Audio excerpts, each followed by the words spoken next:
So here we are for a podcast interview of a person who is a mixture of spirituality and management. Even he has been honored with the Sardar Patel's National Award 2009 for his research on Chanakya and his principles. A man is great by deeds, not by birth. Very true lines by Chanakya, which is perfectly proved by corporate guru Dr. Radhakrishnan Pillai. Welcome, sir. Welcome to the podcast. Thank you so much. Thank you, Asif. It's an honor to be part of your show. So it's honor for us to have you in our podcast. Thank you so much. It's mutual. Yes, sir. So basically, this podcast is coming back to life, and the basic theme which revolves around is all about people who are born rich with imagination and abilities to do whatever they want to, but later on they become like poor with imagination and abilities to grow only because of conditioning.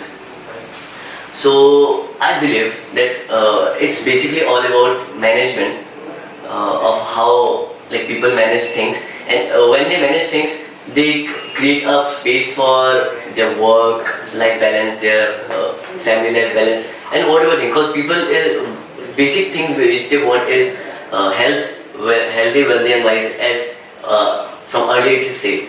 So I just wanted to, who can be a better person than you to explain management and spirituality both. So just wanted to know, brief like how it can be taken. Just want so that people can learn from this step-by-step process, that how they can manage things and how they can mold themselves to create an understanding of their own life. Absolutely. I think as if you started with the word imagination, I think that's how we start in life. As a child, we imagine many things, and also we wonder about a lot of things happening around. We are curious to know why it works, how it works, etc. So I think human beings right from the beginning like to imagine, wonder, and look at different possibilities. But as you grow wiser, as you grow elder, you have to put logic to that imagination. Okay, that's where the difference between dreams and goals are. See, I can dream to be number one in, let's say, sports or in business. That's imagination. Nothing wrong in that. You should think big, you should dream big. But if you really want to be successful, then you have to put a plan and say that, okay, I'm an entrepreneur now, so let me now make a plan, maybe a 5-year plan or 10-year plan, to make sure that I actually become number one in my particular field. So imagination is a starting point, but imagination doesn't guarantee success. So when you have dreams, aspirations, goals, imaginations, curiosity, I think it's very, very important, because you don't think logically. You think out of the box, you think differently, you think sometimes which others can't even imagine. But then you come back to the real world and say, okay, how to make it possible? So somebody, maybe around a few centuries ago said, we all can fly like birds. Don't imagine now. But then some people say, no, it's possible. We don't have wings as human beings. But they say, okay, let us try some logic to it, and you put in, observe the birds. What does that law of nature that makes a bird fly, not human beings? So over a period of time, you study the birds, you study the nature, and you say that I don't have wings, but can have artificial wings which can actually, if I attach to myself, become like a bird. And that's how over a period of time the whole aeronautical engineering field came in. Exactly. And today, if you look at that, imagination is a reality. We have the whole industry called the aviation, where people fly. Exactly, sir. So the next part of the question was interesting, and that's very close to my heart, is spirituality. Because I've been spiritual and been part of a spiritual family, my parents, my gurus, right from my childhood. And I think spirituality gives you the courage, spirituality gives you the strength on believing yourself and also believing God. So when you believe yourself, that's called self-confidence. But if you only believe yourself, it can become overconfidence. Exactly. So there's a very fine balance between self-confidence alone, but also clubbing up that particular confidence with God. Whatever form you call it, the God, that's different, but you say it's a higher power which can guide me. So the way I look at is youngsters especially, if they can get into spirituality, the earlier the better. There are three reasons why spirituality is important early in life. Because many people have this funny idea that spirituality is post-retirement activity. It is not true. Saying that Bhagwan ka puja karte hain and they do some activity. I don't believe that's right. In fact, I believe that it's like Google Maps. Okay, so you're going to an unknown place and you first put the Google Map and look at different ways to reach your destination. You look at the time. You look at which are the roadblocks. So spirituality actually is like a guiding map, which tells you how to reach where you want. And the best part about spirituality is that you also have other friends and mentors and gurus who will be on the way. So it's never a lonely path. So there's another funny idea that spirituality is all about I, me, myself. It is not. Once you get to the spiritual path, you have spiritual friends.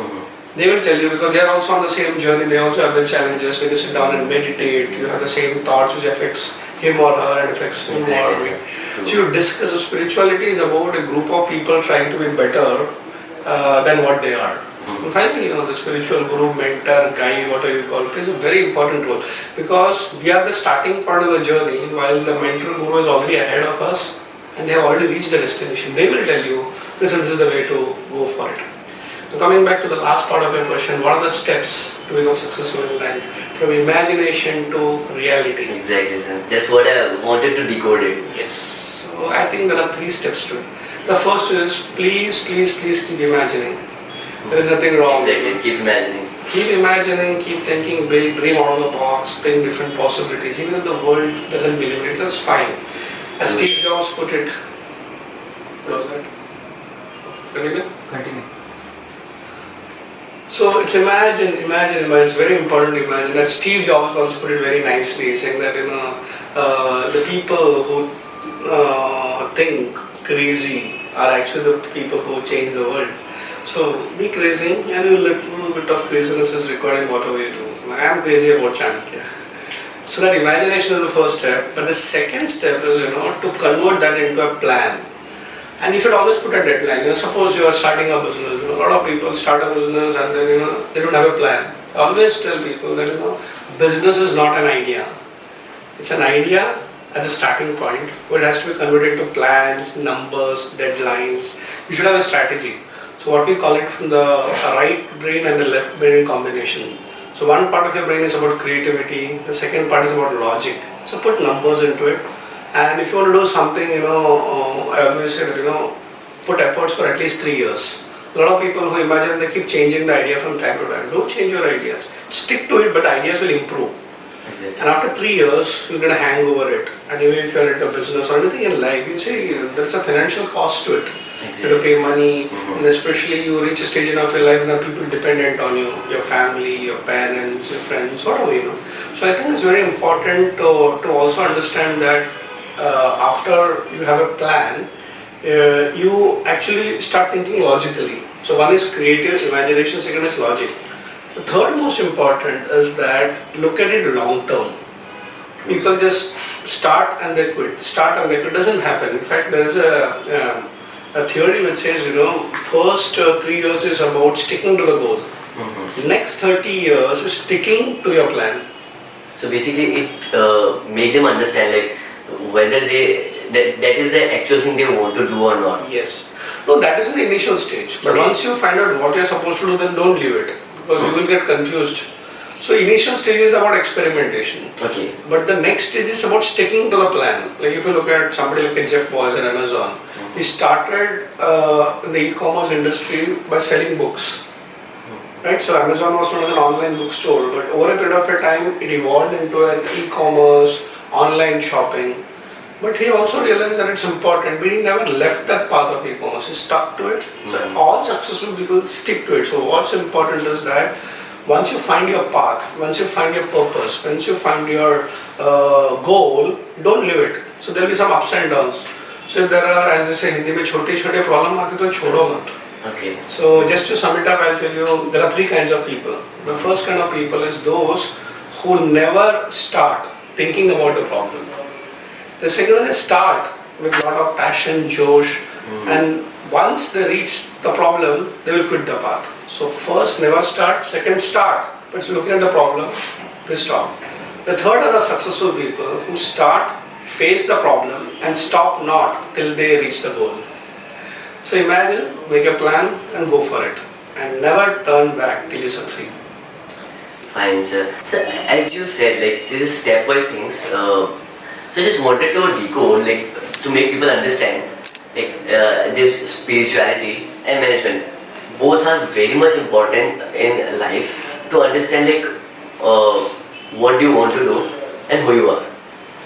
Because who you are comes from spirituality, and what you want to do comes under management. Like you do only those things which will bring an impact in further period of time. So that's how you manage things. Like instead of doing something which won't bring any fruitful thing in near future, it's of like kind of wasting your time. Sure. That's my personal belief. That's what I believe. So just wanted to understand, like does management and spirituality both go in hand in hand, or first you should go with spirituality, understand yourself, then you should try going for doing things later on? Absolutely. So there are two different paths, there are two different disciplines, spirituality by itself and management by itself. But if you can club both of them, which I have tried to do in my life, you'll find an amazing thing. So I'll tell you the reason why. See, spirituality is almost like finding a purpose in your life, finding a vision in your life, and management is the process of how to reach there. Exactly. So if you can mix the both, like for example, 20 years ago when I became an entrepreneur, I had no goal in my life. I was 27. And I was like wondering, because I was already successful in my own little way. I had been working in the sports management field. I used to work at a very senior management position. I was qualified with a management degree and all those things. But then I said, this is not what I want to do. So I asked myself this question, and I went to my spiritual gurus. I was saying that, instead of looking out for another job, look at creating jobs. So that was like, wow, entrepreneurship criteria. And I don't come from an entrepreneur's family. So I got a plan that I need to do something different, but I did not know what. But that's, about spirituality. Doing something different. And especially when your gurus are telling you. But then, I'm a management person. I said, okay, different means what? So I actually sat down and made a plan. It is called self-management. Mm-hmm. I said, what is my plus, minus, what are my strengths and weaknesses, what are my experiences in life. Then I come to, okay, this is what I will do. And I actually made a management plan for myself. For achieving success, I need to start a business. But I don't know business, so I need to have mentors, business gurus helping me what to do. Then I need to get qualified, I need to study further. I need to build a team, I need to understand finances. So the plan is management. Okay. A process to it. When I started 27, I was not even aware whether I will succeed or no. But when you have a plan, it's better to fail with a plan rather than to succeed without a plan. Exactly. People suddenly say, "Kaise ho gaya, pata nahi." So management is the planning process, the whole ability to get people together, get your finances right. So you think very logically. So coming back, when you're only doing a management person, you may not have a vision. And only having a vision may not be really management. So the spirituality is about vision, management is about the process. When it becomes spiritual management, success is guaranteed. Exactly, sir. Very, very well explained by Radha sir. So when we think about when you come upon things like, okay, this is what I want to do. As in, like you said right now, that the process you make people understand, like the process, like what and how they should do. But what about most of people, they don't have purpose in life because they don't understand what they want to do. Okay. So that's the basic or the first initial stage which people lack. So if you can touch upon that, it will be very great. I believe most of the people are seriously searching for this question, which is what is the purpose? What is the purpose in of my life to their existence? So if you can. Absolutely. In fact, there's a saying that the only purpose of your life is to find your purpose. Yes, sir. So people mix up purpose with activity. Mm-hmm. People mix up purpose with passion. So people are like, oh, I'm passionate about this, I'm passionate about it. You can start with your passion. It's important because you have a Josh. But your passion may not be your purpose. So let me tell you, Mahatma Gandhi, okay? So if you remember a very famous story that he was actually a purposeless lawyer. He was a lawyer, qualified, and like any other assignment, he went to South Africa, that's all, okay? So Mohandas Karamchand Gandhi, the barrister, the lawyer that we know, was a person who was practicing law, that's it. He went to South Africa and there came a moment in his life, he was pushed out of the train. Then he said, okay, this is not done. So the birth of Mohandas Karamchand Gandhi to Mahatma Gandhi was that moment. And he said, listen, this is not accepted. And that became a purpose in his life. And that purpose became so strong. It is not passion, it is not being loud. It's a very silent moment that happened. Okay, then अंदर से घंटी बजती है, ting. And then he said, okay, I'm ready to give my life for it. He was successful in South Africa. He was called back to India. They actually dethroned the whole British Empire. Gandhiji himself said, once you have a purpose, the means will follow. If that moment had not happened, when he was pushed out of the train, probably he would have created a company called M.K. Gandhi and Sons. That's the only thing. He would have created another law firm and his children would have continued. But the purpose is larger than life. And the purpose is never about yourself.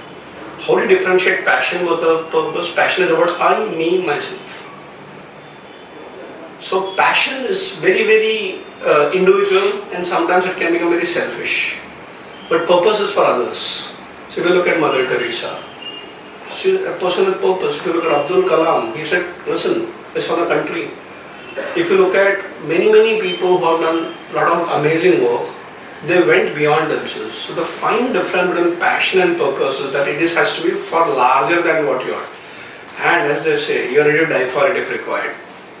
And let me tell you, purpose is very quiet. Passion is very loud. Karenge, yay, that will die off. But passion versus purpose is very quiet. As you said, tell me, it's very silent. It rings a bell. Coming back, is there a process to find your purpose? Of course there is. That's the beauty of it. I have one suggestion for everyone. Just take out one day with yourself. One day. I would suggest that, maybe talk to God, whatever your gurus, pray. Whichever higher power you believe in. And then what you do is that take a day off. Maybe tell your family and friends that I'm not available for that day. Go to a quiet place. And one day you can do digital detox also. The mobile. Exactly. So nowadays people are distracted so much that they don't get time for themselves to understand themselves. Absolutely. So you go to a particular place, you sit on this and say, oh God, I don't have a purpose in my life. Give me a purpose. That's not at all possible. Believe me, if you just surrender yourself and say, मुझे तो पता नहीं है मेरे जिंदगी का क्या लक्ष्य है, but कुछ तो लक्ष्य दे दो. Then you take a pen and paper, not a mobile, physical pen and paper. All of us know to read and write. Okay? Sit down in a corner and start writing. What is the purpose of my life? And keep listening to yourself and start writing down. So my purpose is to do this, my passion is to do this, And after you start, just write. Don't think logically. Write. And then suddenly a point will come where you can't think more. But you have written everything. You look at it and say, oh, I think this is what I'm meant to do. I did this process with myself. And then you say, okay, wait. Is it just writing now? Again think about it. Start writing. Again think about it. So 3-4 times when you go to the end of the whole thing, it's like an experiment with yourself. So if you look, remember the school days, we used to do laboratory experiments. So there was an aim, and then there was a process, and all those. Yes. In the end of it, there is a conclusion. So it's an experiment with yourself. After you do many times, finally you say, oh, this is what I'm meant for. Now here is the catch. Suddenly you say, oh, this is what I'm meant for. How do you know whether it is imagination or is it a purpose? That's why it said, please verify with somebody more mature than you are. So suppose you found your purpose in mathematics. You want to be an artist, you want to be a poet, an author, any field, okay, or a businessman for that matter. Now you have sat down and you decided and concluded that I have a purpose in my life to do something in the field of arts, or science, or technology, or business, or politics. It depends on every individual. And every individual is born for something. So once you find it, how do you know? What you do is that you verify it with an expert. So if you realize your passion is maths, go to a maths teacher and say, sir, I think I want to. He will judge you because he's already an expert. Okay, yeah, go for it. Lucky are the people who actually find their purpose much before the confusion starts. Exactly. I remember there was a school friend of mine, and he used to write and sketch. One art teacher actually told his mother saying that your son is very good in sketching. I think he's a born artist. Oh, child of two, second standard. Today he is India's one of the #1 architects. So if you see malls in India, all the multiplexes that you see, 9 out of 10 are designed by him. So he is very passionate, he's found his purpose and he's the best in his field already.